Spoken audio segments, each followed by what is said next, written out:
Arestado ang isang drug personality sa sinagawang buy-bust operation ng Malalag Municipal Police Station at Philippine Drug Enforcement Agency 11 sa Purok 5 Overview, Barangay Baybay, Malalag, Davao del Sur, Hulyo taong kasalukuyan. Kinilala ni Police Captain Diosdado N. Yones, Acting Chief of Police ng Malalag Municipal Police Station, ang suspect na si alias Inot, 32 anyos na residente sa Purok 6 Habitat, Barangay Baybay, Malalag, Davao del Sur.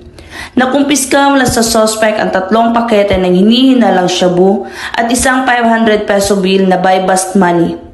Ayon pa kay Police Captain Yunes, ang suspect ay nasa kustodiya na ng nasabing istasyon upang dumaan sa tamang disposisyon at maharap sa kasong paglabag sa RA 9165 o Comprehensive Dangerous Drugs Act of 2002.